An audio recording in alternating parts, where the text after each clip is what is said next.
Hello everyone, once again welcome to Pikaji's Learning. In this video, we are going to talk about the nature of roots of a quadratic equation. एक quadratic equation के जब हमें roots पता हो तो वो roots कैसे होंगे, मतलब उसकी nature कैसी होगी, ये हम कैसे बता सकते हैं. अगर हमें एक क्वेश्चन में quadratic equation दी हुई है और हमसे बोला जा रहा है कि इसके जो रूट्स होंगे उसकी नेचर कैसी है, तो ये हम कैसे बता सकते हैं. ठीक है, तो चलिए हम स्टार्ट करते हैं. So let's get started. आइए हम देखते हैं कि जो नेचर ऑफ रूट्स है, nature of roots of a quadratic equation, एक क्वाड्रेटिक इक्वेशन के जो रूट्स हैं उसकी नेचर कैसी है, ये हम कैसे बता सकते हैं. तो इसके लिए हमें एक चीज पता होना चाहिए. वो क्या कि फर्स्ट चीज हमें क्या पता होना चाहिए, डिस्क्रिमिनेंट. अगर हम डिस्क्रिमिनेंट फाइंड कर लेते हैं, डिस्क्रिमिनेंट का मतलब होता है विविक्त कर. अगर हम डिस्क्रिमिनेंट फाइंड कर लेते हैं एक क्वाड्रेटिक इक्वेशन का, देन हम बता सकते हैं कि उसके जो रूट्स हैं उसकी नेचर कैसी होगी. एंड सेकंड थिंग हमें क्या पता होना चाहिए, वो पता होना चाहिए कुछ कंडीशंस. वो कंडीशन कौन कौन सी हैं उसको हम देखते हैं. तो हमारी जो फर्स्ट कंडीशन है वो क्या है कि d is greater than 0. d, यहां पर d क्या है, वो है डिस्क्रिमिनेंट. ये हम पहले अगर फाइंड कर लेंगे किसका, क्वाड्रेटिक इक्वेशन का. अब इसकी वैल्यू आने के बाद हमें क्या अप्लाई करना है, ये कंडीशन अप्लाई करना है, ये देखना है. ठीक है, तो d की जो वैल्यू है वो 0 से क्या है, बड़ी है.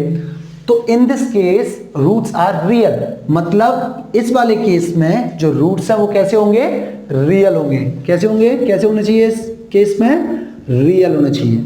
तो रूट्स कैसे होंगे, रियल होंगे.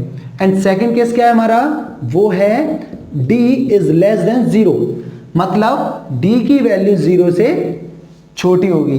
जो d की जो भी वैल्यू आएगी अगर वो 0 से छोटी है, 0 से छोटी का मतलब क्या है और 0 से बड़ी का मतलब क्या है. 0 से छोटी मतलब नेगेटिव नंबर, क्या, नेगेटिव वैल्यू. अगर नेगेटिव वैल्यू होती है तो जितनी भी नेगेटिव वैल्यूज होती हैं वो सभी क्या होती हैं, 0 से छोटी होती हैं. और जो पॉजिटिव वैल्यूज होती हैं वो 0 से क्या होती है, बड़ी होती है. तो अगर d की वैल्यू पॉजिटिव आ रही है तो इसका मतलब कि d इज ग्रेटर देन 0, तो इस कंडीशन में रूट्स रियल होंगे, मतलब वास्तविक होंगे. अगर सेकंड कंडीशन को देखें तो सेकंड कंडीशन में क्या होगा, d इज लेस देन 0. तो d इज लेस देन 0 मतलब d की जो वैल्यू है वो 0 से छोटी होगी, मतलब नेगेटिव वैल्यू हमें मिलेगी.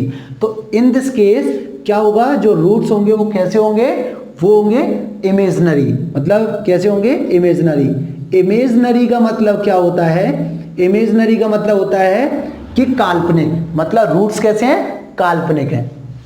और थर्ड केस अगर हम देखें तो थर्ड केस क्या है कि d इज इक्वल टू 0, मतलब d किसके इक्वल है, 0 के इक्वल है. इन दिस केस रूट्स हैं वो रूट्स आर इक्वल. तो यहां पर इक्वल का मतलब कैसे होंगे, बराबर होंगे, मतलब समान होंगे. कैसे होंगे, समान होंगे. तो ये तीनों केस हमें पता होना चाहिए, देन हम क्या बता सकते हैं, जो रूट्स की नेचर है. नेचर का मतलब हमें केवल क्या देखना है, हमें बताना है कि जो रूट्स हैं, जो नंबर्स है, रूट्स का मतलब नंबर्स होती हैं जो किसको सेटिस्फाई करती हैं, एक क्वाड्रेटिक इक्वेशन को सेटिस्फाई करेंगी. तो वो नंबर्स रियल है या इमेजनरी है या इक्वल है, मतलब वास्तविक है या काल्पनिक है या इक्वल है. तो इसको हम कैसे डिटरमाइन करेंगे, वो करेंगे डिस्क्रिमिनेंट की हेल्प से. तो सबसे पहले हमें क्या पता होना चाहिए कि डिस्क्रिमिनेंट कैसे फाइंड किया जाता है, और ये हम प्रीवियस वीडियो में ऑलरेडी देख चुके हैं. अगर आप नहीं जानते हो तो मैंने उस वीडियो को आई बटन में दिया हुआ है, आप उस वीडियो को देखिए, देन आप इस वीडियो को कंटिन्यू कीजिए, आपको सारी चीजें बेटर तरीके से समझ आए. अब हम इसको एक एग्जाम्पल के द्वारा समझते हैं.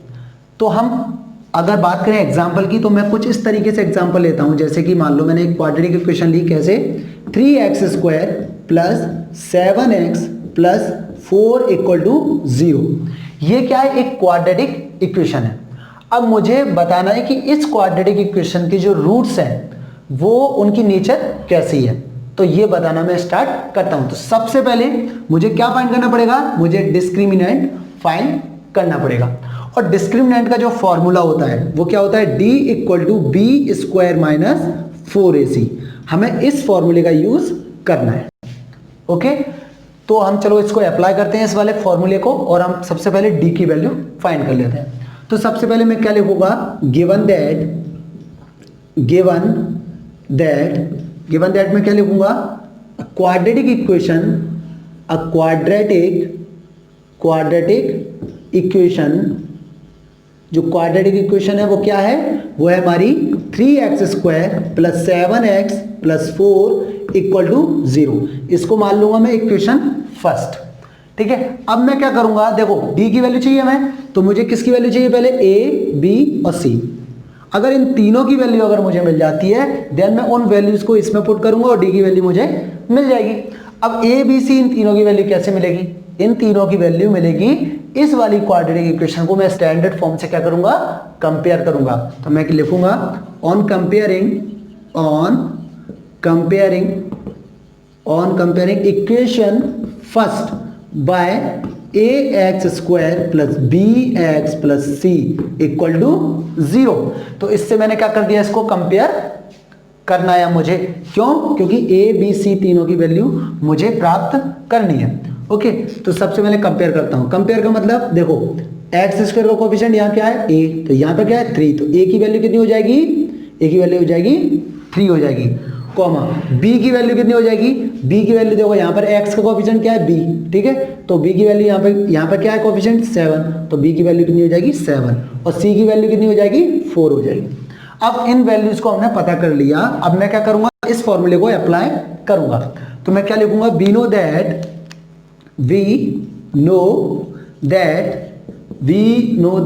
ये मैंने लिखा।